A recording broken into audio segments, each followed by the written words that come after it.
Yo, this is Jay from Straight Smoke Gaming, and in today's video, we're doing an NFL offseason review.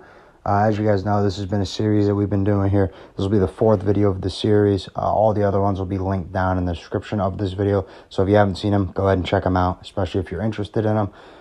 This one, we're going to be focusing mainly on the AFC East. You know, with the AFC East, you got the Patriots, Dolphins, Bills, Jets. Pretty interesting division here. You know, you got the Patriots kind of in a rebuilding stage since Tom Brady left. You know, the Dolphins and Bills seem to be competing every year, and who knows with the Jets. They had a lot of injuries last year. Starting off here, let's talk about the Patriots. Let's go ahead and go down the key adds real quick. So key add, Drake May, Jalen Polk, and KJ Osborne.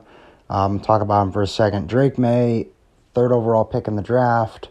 They needed a quarterback since Mac Jones was not the answer. I do think Drake May will be good. I just don't know if he will jump out to be a stud right away. You know, this is a rookie quarterback. This is his first year. You know, he was the third option out of all the main quarterbacks, so definitely not the best option. He's no Caleb Williams. I wouldn't even say he's on the Jaden Daniels level because he does not really have rushing upside, but definitely okay. I do think he will see success, probably not here in year one, especially with a rookie head coach who caters more to the defensive side of the football. Rookie wide receiver Jalen Polk. No questions here. You know, the Patriots need help at wide receiver. Take Jalen Polk in the second round, early second round. He was, I think, pick 37 to be exact. So he was an early second round pick. You know, this guy has the potential to be good. T. Higgins was taken in the second round. And T. Higgins, some people say he's a wide receiver one. He could be a wide receiver one on other teams. So I don't see any reason as to why not to believe Jalen Polk could be a stud at wide receiver, playing with Rome Odunze at Washington, seeing success when healthy. Next, you got KJ Osborne coming over from the Minnesota Vikings. You know, KJ Osborne's a guy that we've seen be able to fill in for people like Adam Thielen when he got hurt when he was there. You know, Justin Jefferson when he was hurt. Honestly, just being a good wide receiver 2, 3. So if they could get that out of him and hope that Jalen Polk is the wide receiver 1, I don't see any reason why not. KJ Osborne could be a good add. But overall, just because of the teams, how young they are and the amount of first-year players they got and what they all need to go right, I only have them going 3-14. Not bad, though. I do think the future is bright in New England.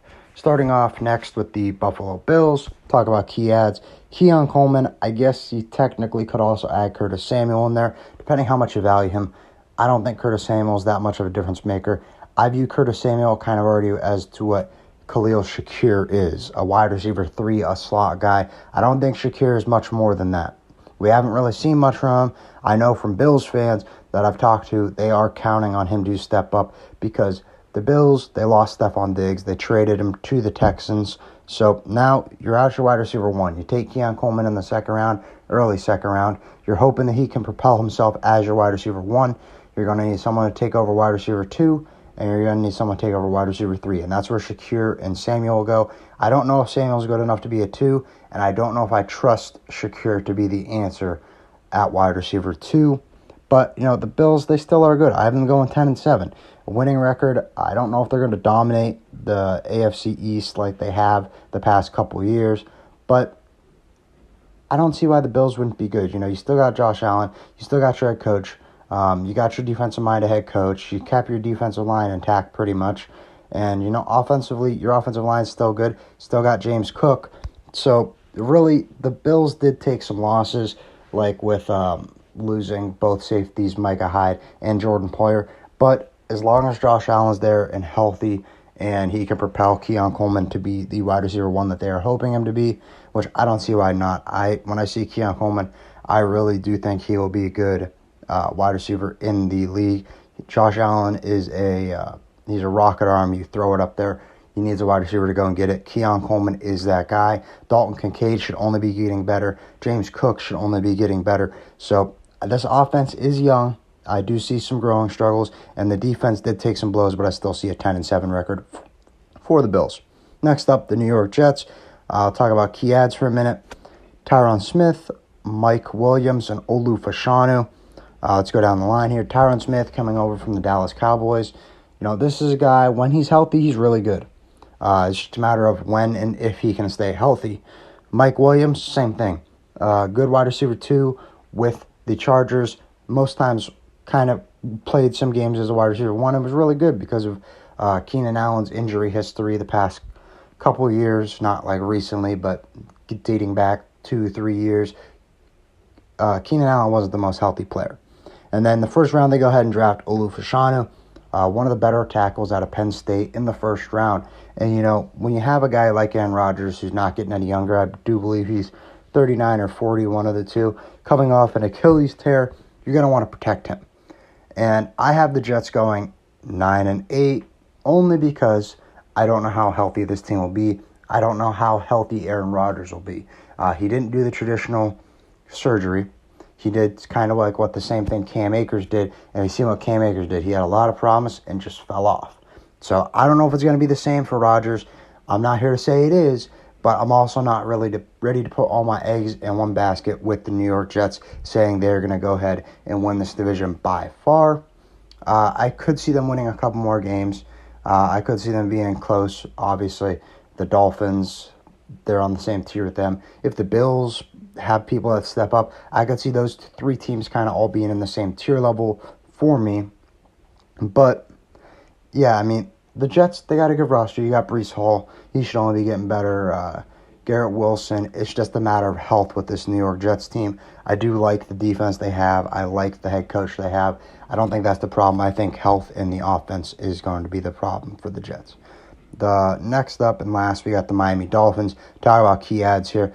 Dolphins added Jordan Poyer, Shaq Barrett, and Jordan Brooks. I have them finishing with a 12-5 record. Let's go ahead and talk about the key adds for a minute. Honestly, Dolphins had a really good offseason, especially through the draft. They also added Chop Robinson on the defensive line side of the ball, so they got that going for him as well. I just couldn't fit him in here because I tried to keep it to 3 key adds. But first off, talk about Jordan Poyer. You know, I always say you can never have too much depth at the safety position. They already got Javon Holland, so now you got another good safety to pair with him. So, I mean, depth at the defensive back position I think will work out perfectly. Poyer, he's getting older, but I don't see any reasons why he would slow down. I feel like safety is one of the more laid back positions when it comes to age, you know, because you kind of sit back and watch things develop. So I do think at an older age you have a chance to be a better safety for longer. When it comes to Shaq Barrett, good edge rusher. I believe a couple years ago he led the league in sacks. I could be wrong there. Don't quote me on it. But, you know, this is a good edge rusher to add to that already good defense.